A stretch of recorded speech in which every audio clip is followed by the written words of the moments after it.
राधे राधे सभी को। तो कैसे हैं आप सब लोग? आई होप सब बढ़िया होंगे। और काम वाम कैसा चल रहा है? आज तो बारिश खूब हुई है, सुबह से ही हमारे यहाँ बारिश हो रही है। आपके यहाँ बारिश हो रही है कि नहीं? बताना कमेंट कर करके कि कहाँ पे बारिश हुई है, कहाँ पे नहीं। मुझे तो लगता है सब जगह ही हुई होगी आज की बारिश तो, क्योंकि ठंड जाने वाली है तो ठंड जाते जाते एक बार तो बारिश होती है। मौसम भी बहुत ठंडा हो रहा है। आज तो बच्चे बच्चे स्कूल भी नहीं गए, सब घर पे ही थे, क्योंकि बारिश सुबह ही से ही थी। किसी को कहीं निकलने ही न दिया बारिश ने तो, है ना। पर लेकिन अपना काम तो अंदर का ही है तो चलता रहता है ना। क्योंकि अब हमारा क्या है, घर में ही हमको तो सिलने कपड़े, होम बुटीक से ये फ़ायदा है कि अब अगर आप होम बुटीक करते हैं ना तो अपने घर के काम के साथ साथ में आपका काम बंद नहीं होता। लेकिन जैसे कि कहीं बाहर कहीं जाना होता तो वो भी उसको ये कर देते कि आज बारिश हो रही है, चलो छोड़ दे, रहने दे, नहीं जाते हैं। पर लेकिन घर में होता है तो ये लगता है चलो ठीक है, घर में ही तो है, तो अपना काम ख़त्म किया, लग गए, क्योंकि अपना ऑफिस तो अपने घर में ही है। तो ये सबसे बढ़िया बात लगती है मेरे को कि घर में काम करने की, कि कहीं जाना नहीं, चाहे बारिश आओ, आंधी आओ, तूफान आओ, अपना काम नहीं रुकता है, आराम से चलता ही रहता है ना। और मन भी लगता है। देखो बारिश हो रही है, गेट खोल लो, आराम से बारिश को देखते रहो। जब अगर गर्मी के दिन है तो, ठंडी के तो अपने अंदर अंदर लगे रहो अपना काम करने के लिए। नहीं तो मेरा तो काम करने में, वही सिलाई करने में तो मेरा बहुत ही मन लगता है। और कुछ काम करने में लगे ना लगे, इतना मेरे को घर के काम करने में इतना अच्छा नहीं लगता जितना मेरे को सिलाई करने। सिलाई मेरे से दिन रात करवा लो आप जितनी मर्जी, मैं थकती नहीं सिलाई करने से। ठीक है, कितने कई हो कपड़े सिलवा लो, मैं थकूंगी नहीं। बस मुझे 5 मिनट का बीच में ब्रेक मिल जाए बस, उसके बाद मैं नहीं थकती हूँ। पर बहुत सी लेडीज हैं एकदम ऐसे सिलाई करने का मन ही नहीं करता। मन तुम्हारा इसलिए नहीं करता है क्योंकि तुम एक तो शुरुआत नहीं करती हो। सॉरी, बारिश की वजह से खांसी और हो गई। एक तो आप शुरुआत नहीं करती हो क्योंकि सिर्फ शुरू करने में ही डर लगता है। जब एक बार आप शुरू कर देते हो ना, जैसे अब ब्लाउज है कटा हुआ रखा है, आपने शुरू कर दिया तो आपको क्या लगेगा, अब मैं इसको ना पूरा ख़त्म करके सिल के ही हटूँगी, है ना। क्योंकि बीच में आधा अधूरा छोड़ने में फिर मन नहीं करता है उसको बाद में करने का। मैं कोई भी कपड़ा पकड़ती हूँ तो एक बार में ही उस कपड़े को कंप्लीट करके तभी मैं हटती हूँ। चाहे वो कुर्ती हो, चाहे वो सलवार हो, चाहे वो फिर ब्लाउज हो, कुछ भी हो। अगर मेरे को कोई खाना भी रखा है ना, चाय भी रखी है ना, मेरी चाय रखी रखी भी ठंडी हो जाती है, पर मैं उसको भी नहीं पीती हूँ। मेरे को लगता है कि नहीं, पहले मैं इसको कर दूँ, है ना। मैं भूल जाती हूँ चाय पीना भी। आज भी चाय रखी रही मेरे पास में और मेरे को पता ही नहीं चला कि मेरी चाय भी रखी है और मैं अपना काम करती रही, है ना। तो आप ना काम में आप इतने, जिस काम को आप मन से करते हो ना, जिस काम में आपका मन लगता है, तो आप सब कुछ भूल जाते हो। फिर ये लगता है काम ही सब कुछ लगता है, फिर वो उसी में खुशी मिलती है। साइड में क्या हो रहा है, क्या नहीं हो रहा है, कौन क्या कर रहा है, वो कुछ नहीं पता चलता। तो मैं तो भाई ऐसे करती हूँ काम कि जैसे कान में अपना ईयरबड्स लगाए और गाने चला लो, भजन चला लो, सत्संग चला लो, जो चीज़ आपको पसंद है, मोटिवेशनल कोई वीडियो चला लो, है ना। जो आपको अच्छी लगती है, जो भी चीज़ें वो चला लो और अपना काम में लगे रहो। खूब मन लगता है करने में। तो आपका मन इसलिए नहीं करता क्योंकि एक तो आप शुरू नहीं करते हो, और चलो शुरू भी कर देते हो तो कभी कभी क्या होता है किसी किसी के साथ में कि जैसे कोई किसी ने, आपने अपना ही सूट बनाया या किसी और का भी बनाया, उसमें ना अगर थोड़ी सी भी कोई कमी हो गई सूट में, मानो, आपको क्या लगेगा, अरे मेरे को तो अच्छे से सिलाई आती नहीं है, मेरे को तो कैसे करूँ, उसके में ये कमी हो गई थी, उसके में ये कमी हो गई थी। तो आप ना छोड़ देते हो, फिर कहते हो कि मतलब नहीं, जब मैं सीख लूँगी अच्छी तरह से, अपने 2 4 बनाऊँगी, सीख लूँगी, तब जाके मैं सिलाई करूँगी। लेकिन ऐसे आप नहीं सीखोगे। जैसे हर साइज के आप सिलती रहोगी सिलती रहोगी, अगर गड़बड़ होती है तो उसको दोबारा से मंगा के देखो कहाँ गड़बड़ हुई है, तो उसको दोबारा से ठीक करो, है ना। चाहे भले ही आपको पूरा सूट खोलना पड़े हो, है ना, पर उससे सीखोगी तो सही। तो ऐसे करके आप कर सकती हैं, तो आपका मन लगेगा। फिर आप जब तक प्रैक्टिस नहीं करेंगी तो तब तक कैसे सीखेंगी? प्रैक्टिस तो करनी पड़ेगी। पहले शुरुआत में अपनी अपनी सास हो गई, अपनी ननद हैं, अपनी जेठानी हैं, देवरानी हैं, उनके सिल लो, है ना। पर लेकिन सीखने के लिए बस, कहीं ये नहीं कि भाई पूरा ज़िंदगी भर आप फ्री में ही सबके बनाए जा रहे हो, फिर तो कुछ नहीं कर पाओगे। फिर तो और भी आलस आएगा, फ्री के कपड़ों में तो बहुत आलस आता है फ्री का किसी का कपड़ा होता है तो एक कपड़ा भी बनाना भारी पड़ जाता है, और जिसके पैसे आते हैं लगता है कि हमारे पास पैसे आएंगे, तो उसको तो करने में ना बड़ा मन लगता है ना। ब्लाउजों के, सूटों के जैसे पैसे आने लग जाएंगे आपके पास में, जैसे दिन में 2 ब्लाउज बना लिए, उसके आपको कल जैसे मिल गए पैसे, चाहे आप 250 में सिल रही हैं एक ब्लाउज, चाहे 500 300 में सिल रही हैं, या 500 में 400 में, जैसे भी जिस हिसाब से रेट हैं आपके यहाँ पे, तो आपने 2 भी बनाए ना दिन में, तो उसके पैसे आए, तो आपको ना फिर शौक लगेगा, फिर लगेगा नहीं यार कल जो ब्लाउज बनाए थे उसके देखो 600 रुपये आ गए, आज 500 आ गए, फिर आपका मन लगेगा काम करने में।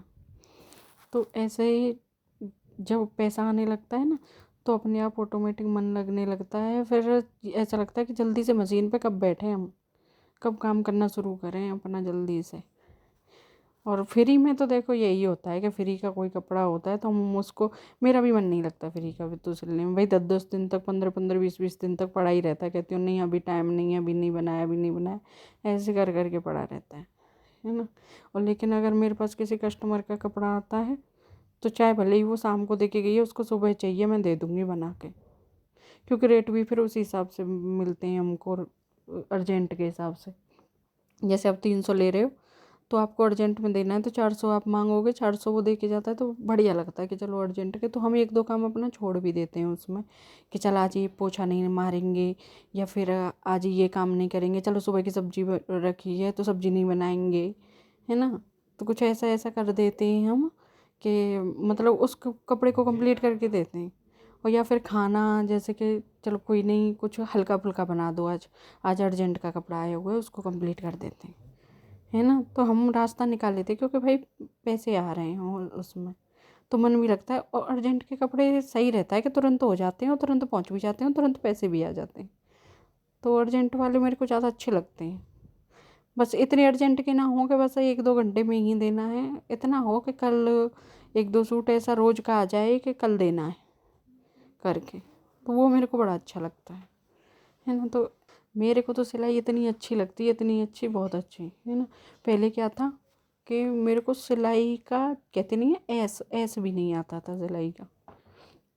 तो जब हमारे यहाँ क्या होता है, लड़कियों चाहे किसी को सिलाई आए चाहे ना आए, तो हमारे यहाँ पे मशीन देते हैं, दहेज में जब देते हैं तो सिलाई मशीन ज़रूर देंगे, कि चलो कुछ ना करेगी ये लड़की तो कम से कम अपने कपड़े तो सिल के पहन ही लेगी, या नहीं तो अपने बच्चों के, अपने घर में जिसके सिलाई निकल जाती है, उधड़ जाती है, उसको तो कर ही लेगी सही, है ना। तो इस चक्कर में हमारे माँ बाप देते हैं मशीन, तो हमें भी मिली हुई थी मशीन, तो पर क्या हुआ कि उस टाइम पे शौक भी नहीं था सिलाई करने का, मन भी नहीं था, हैं। तो अच्छा भी नहीं लगता था, और ऐसे ही आलस भी आता था करने में। कोई छोटा सा भी काम होता था हम टेलर के पास भेज देते थे, ब्लाउज सूट तो सिलवाते ही थे, कुछ सिलाई निकल गई तो वो भी सारे कपड़े भेज दिए, पर अपनी मशीन नहीं चलाते थे। तो फिर एक दिन मन में आया कि बेकार में पड़ी रहती है ये मशीन, क्या करें इसका। तो हमने क्या किया, अपनी सिलाई की मशीन को बेच दिया, वो भी कुल 700 रुपये में।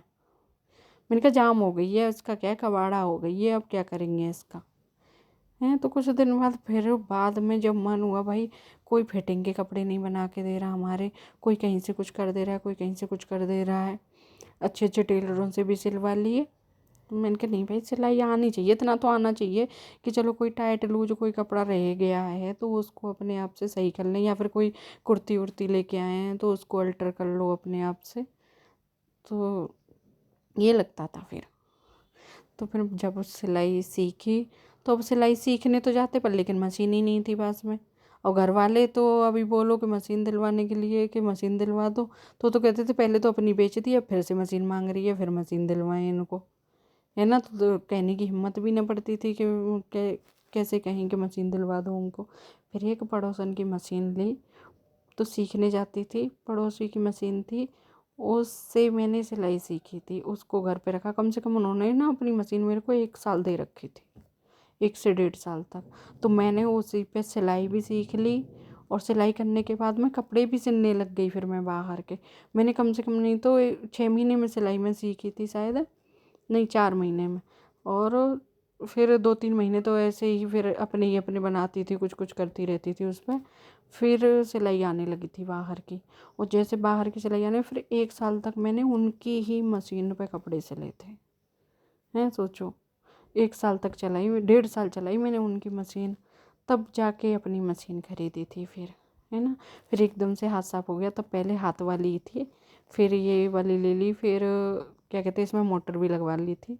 तो सारे काम ना धीरे धीरे होते हैं। फिर ओवरलॉक की ले ली, ऐसे ही कर करके अपना होम बुटीक शुरू कर लिया। होम बुटीक शुरू कर लिया तो अब आराम से दिन के नहीं तो कुछ तो कम ही जाते हैं, 500 600 700 800 900 कभी 1000 भी दिन के आ ही जाते हैं। तो क्या बुरे हैं, है ना। बैठे बैठे आपके पास में घर का भी काम देख रहे हो, बच्चों को भी देख रहे हो और कपड़े भी बना रहे हो, तो उसमें क्या बुराई है, आराम से करो, है ना। और जब अपना पैसा रहता है ना तो खुशी अलग ही होती है वो उस चीज़ की, है। अपने लिए कुछ भी खरीद सकते हो, कुछ भी कर सकते हो, है ना। तो आप पहले प्रैक्टिस करना शुरू करो, मशीन पे बैठो, चाहे भले ही 20 मिनट बैठो, चाहे आधा घंटा बैठो, 1 घंटा बैठो, कुछ ना कुछ करती रहो उस पर। तो देखना धीरे धीरे आपका भी मन लगने लगेगा। और दूसरी बात, अपनी मशीन को सही रखो कि मशीन आपकी बिल्कुल सही चलनी चाहिए, उसमें टाइम टाइम पे तेल डालती रहो ताकि धागे वागे ना उलझें उसमें। क्योंकि मशीन जब ख़राब चलती है तब भी दिमाग ख़राब हो जाता है, तब भी सिलाई करने का मन नहीं करता। जब मेरी मशीन ख़राब होने लगती है, कुछ भी होता है उसमें, धागा तोड़ रही बार बार या कुछ भी कर रही है, तो मेरे को मन नहीं करता सिलाई करने का। लेकिन जब स्मूथ चलती है एकदम तो लगता है कि पूरा दिन इसको चलाती रहूँ, है ना। तो एक तो आपके ये सब मशीन कैंची ये सब बढ़िया होनी चाहिए, आपका खूब मन लगेगा सिलाई में। आप बैठो तो सही, 2 4 दिन करके तो देखो, कि 2 4 दिन लगातार करके देखो, अपना काम फ्री किया, भले ही 1 घंटा आप बैठे मशीन पर बैठ के देखो, है ना। तो ठीक है, फिर मिलते हैं अगली वीडियो में। राधे राधे सभी को, बाय बाय, है ना। ये देखो ब्लाउज बन गया, कैसा ब्लाउज बना है बताना, है ना। इसमें बॉर्डर दोनों साइड आ गया, अलग से कट करके लगाया है तो दोनों साइड आ जाता है। अलग से कट करके लगाओ तो वैसे, नहीं तो बाजू में आता है, पीछे खाली खाली रह जाता है तो वो गंदा लगता है। इसीलिए मैं बॉर्डर अलग कट कर लेती हूँ फिर जब लगाती हूँ। और इसमें लाइनिंग भी ना आड़े में थी, पर लेकिन उनको ना खड़े में चाहिए थी, तो फिर मैंने बॉर्डर हटा के इसको खड़े में कट करके तब ऐसे करके लगाया। एक आंटी का ब्लाउज़ था तो उन्होंने बोला नहीं ये खड़े में अच्छी लगेंगी, तो मैंने कहा चलो ठीक है खड़े में बना देंगे, कोई बात नहीं।